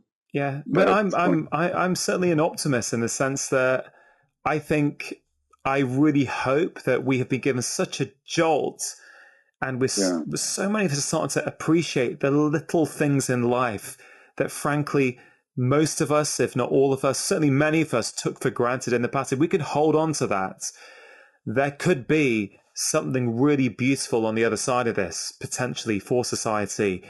I certainly hope that's going to happen. I'm an optimist. I always have been. Are you an optimist? Well, human beings have tremendous capacity for transformation and depth and spiritual and emotional growth.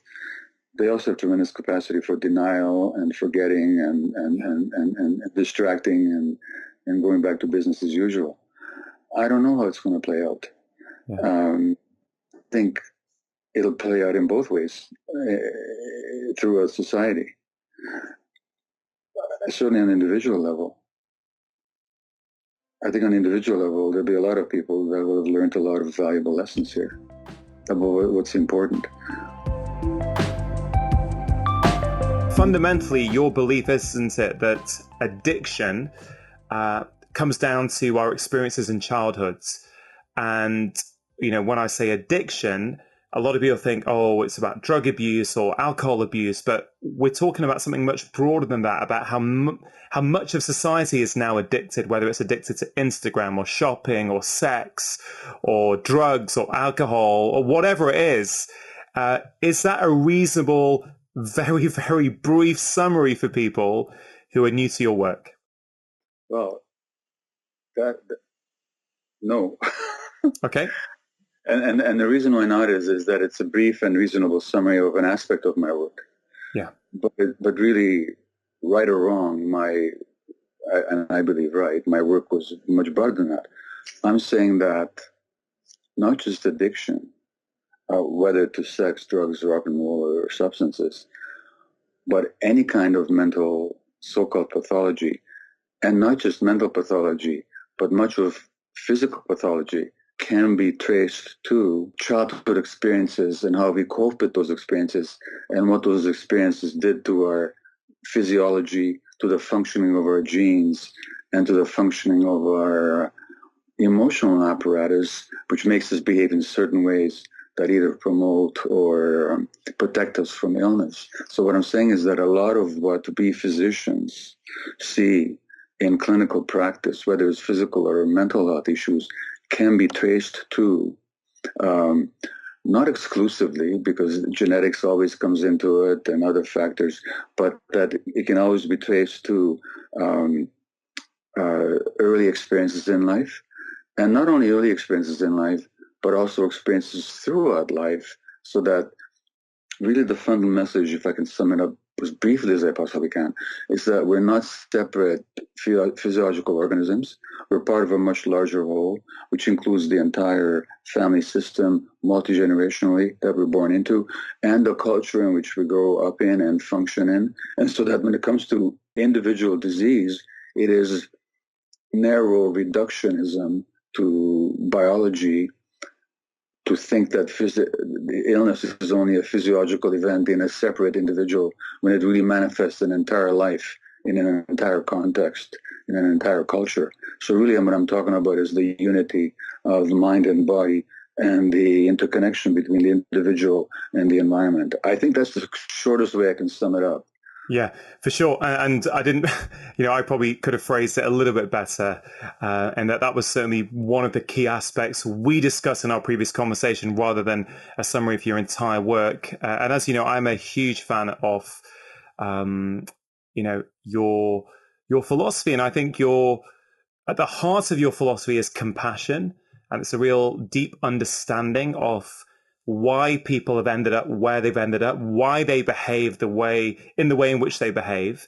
I think we're going to come into that, because I think compassion is something that is really interesting to observe what's happening in society at the moment, when I think we are being quite judgmental.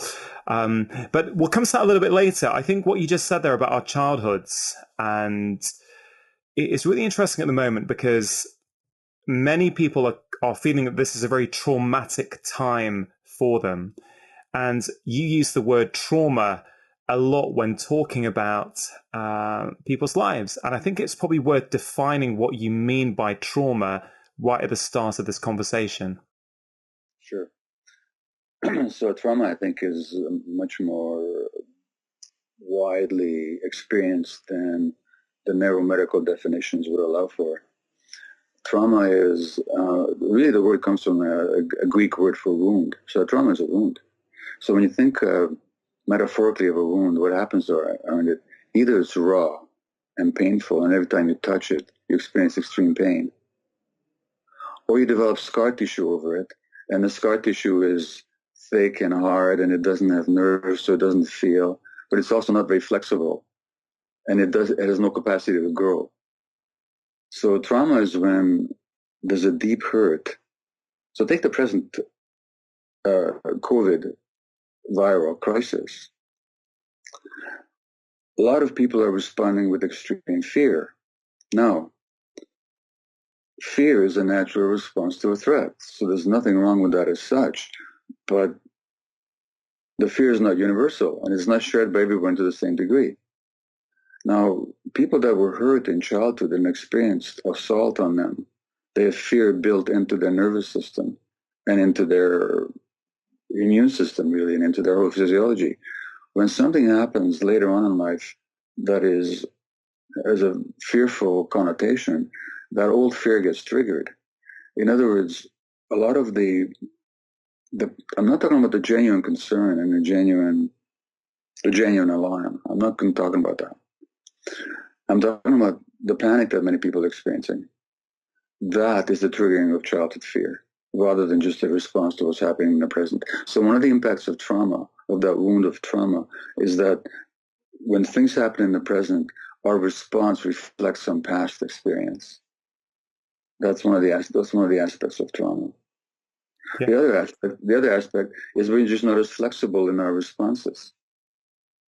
Our responses are more programmed rather than chosen by us consciously. Yeah. So with that in mind, and given that a lot of trauma happens in childhood, of course, it doesn't exclusively happen in childhood, but it obviously has a significant impact when it does happen in childhoods. At the moment, certainly here in the UK, things have changed dramatically. All schools are closed. All non-essential work has been closed down. People are working from home. Often you have two-parent families working from home and their kids are in the house at the same time. And there is this cauldron now of emotion and stress and anxiety that probably didn't exist, at least not in the same way, just a few weeks back. And I think that's going to pose and bring up a lot of interesting feelings, a lot of interesting dynamics in relationships over the coming weeks and months. I think it's already happening. So if we just dive into childhood for a minute, how can we reduce or minimize the impact that this global pandemic is having on children, both from a perspective of, yes, the virus, and so far it looks as though children seem to be minimally affected by the virus, even though they can get it and pass it on very, very quickly without showing any symptoms. But I'm talking about stress. And if their parents are stressed around them and their parents are trying to work at home, but the kids are around and they want to see their parents, and the parents, without realizing it, are starting to put anxiety and stress on their kids, that could have implications for the rest of that child's life. So I don't want to alarm people, but what I'd love to do is have a conversation with you about what sorts of things should we be watching out for and what can parents do? Yeah, well, I don't know that. It's such a broad issue, and it's so collective that I don't know that anything we'll say here will be adequate to the situation. But let me just come from my perspective. So first of all, what you said about these emotions, stresses didn't exist a few weeks before. Well, that's one possibility. The other possibility is that we've always carried these emotions and stresses. It's just that we were able to distract ourselves from it. So one of the because let's face it, when I get to travel and it so happens that right now I'm at home writing a book, so this is not affecting my work situation. But ordinarily, I'd be traveling and speaking and teaching, and people would be grateful and I'd be engaged and so on. Well, that's a great way for me to separate myself from my own internal distress. In other words, the work itself can be a distraction, and I think it's for a lot of us, Yeah. And so is it that those emotions weren't there before, or is it just that now we have no distraction from them?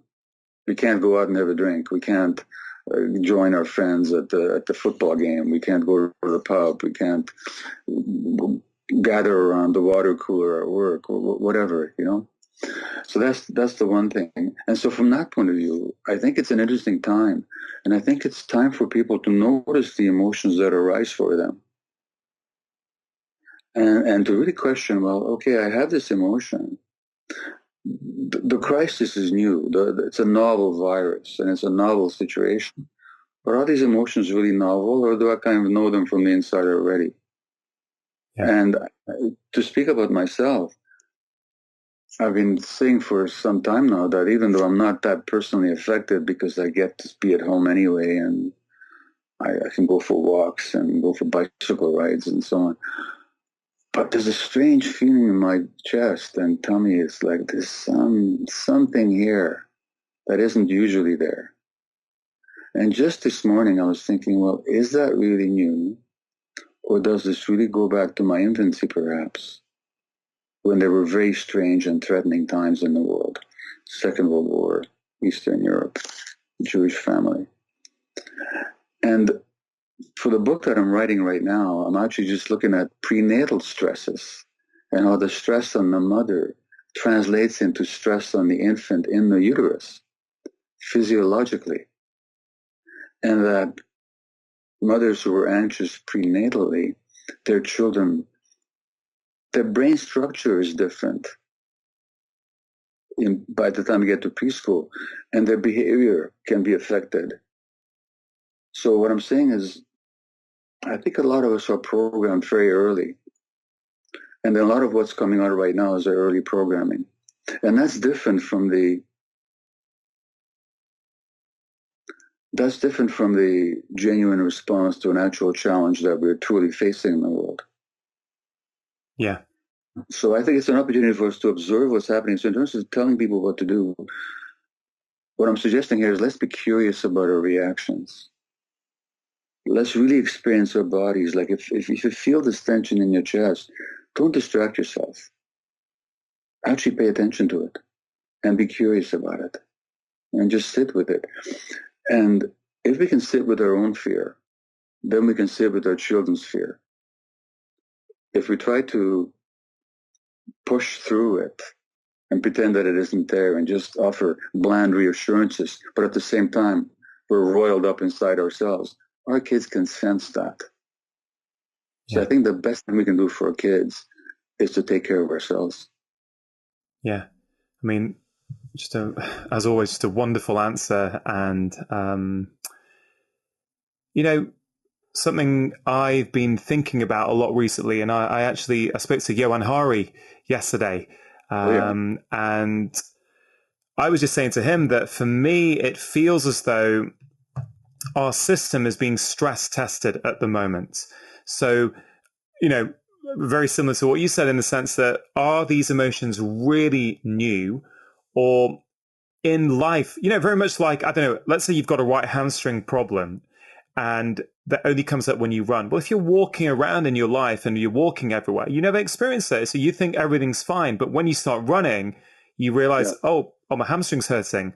It was always there, but the running has, taken you to that threshold now where it's exposing itself. And very much, I think it's what you're saying is that these emotions were probably there in all of us. Yet I love that.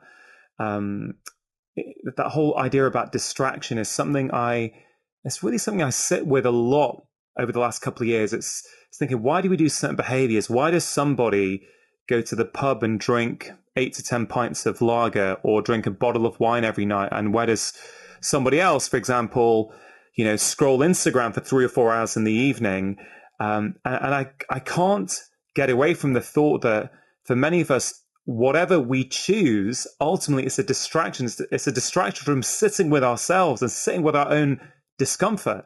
And maybe the opportunity now is, if you want to take this opportunity, instead of distract yourself with the news, endless news cycles on what's going on, which is obviously an easy thing to do. I love what you're saying. Sit with it. Understand yourself. Understand, is this a new feeling? And I guess what you're fundamentally talking about, Gabor, is awareness. I'm talking about awareness, and we live in a culture globally, but certainly in North America and the UK, that's so intent on distraction. I mean, you go to a restaurant, there's loud music playing and 5 TV screens on the wall, all showing different programs.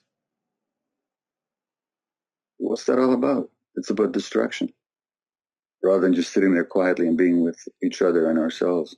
And although we still have the internet and we still have the cell phones and we still have the television set, still the possibility of distraction have been diminished.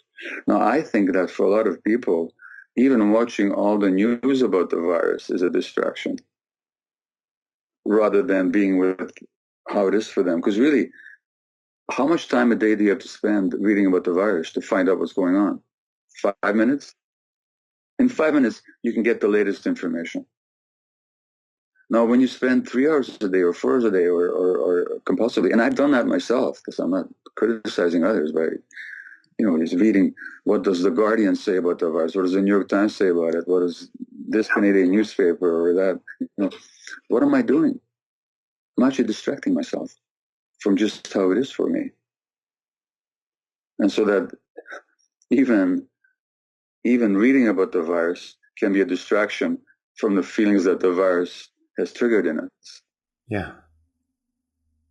It's interesting that the system being stress tested at the moment. So, a lot of people said after our first conversation, and I've seen it on other YouTube videos that you've done, well, that's great, but how do I deal with the trauma? How do I deal with it? And obviously, that's in many ways a $1 million question, because there are multiple modalities, I think. Certainly from my view, you may have a different perspective that can help us process trauma once we become aware of it.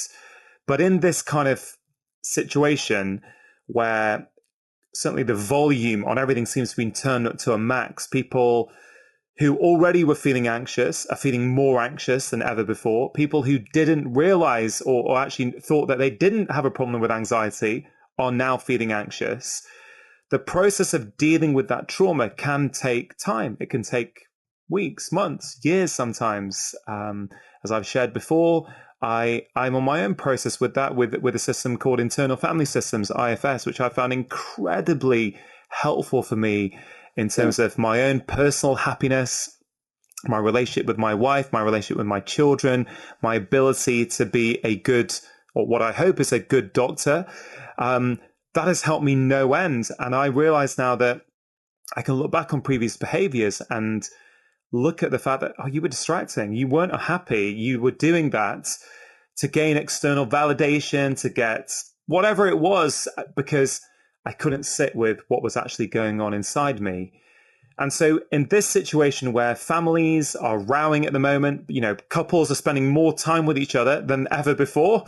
I think there's going to be some relationship issues that are brought to the surface for many people.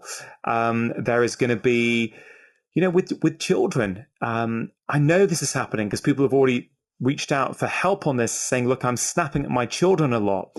And I think there's an interesting problem here where if we snap at our children and they're already scared by this situation, let's say maybe they're watching the news, but then if the way we can help them is to be present with our own thoughts and present with our own feelings and sit with them, that's a long-term process.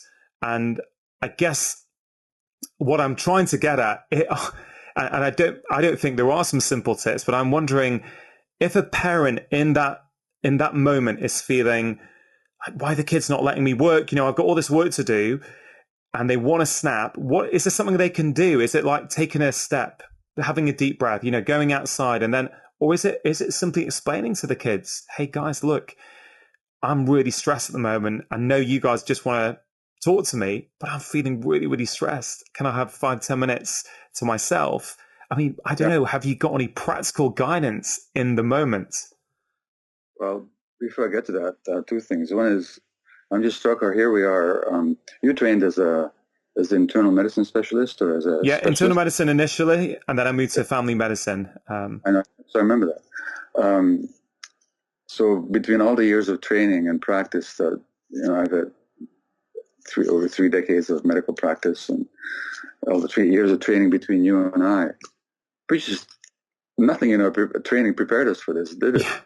And so here we are having this conversation, trying to come up with some wisdom for people. I'm just trying to all the people that are listening to us, Rangan and I, we weren't trained in this. Yeah. No, nothing. I mean, our experience, we can bring to bear the experience and whatever wisdom we may have gleaned from that, but nothing in our training prepared us for this. This is just bigger than all of us. That's the first point. But the second point is, I'm struck by your phrase about how the system is we're being stress tested. Now that has a specific connotation in medical language. You put somebody you suspect has heart disease, or you want to rule out that they don't, and you push them through a stress cardiogram. You put them on a treadmill and you have them run, and you do a cardiogram. How does the heart respond to the extra oxygen demand that you bring on it?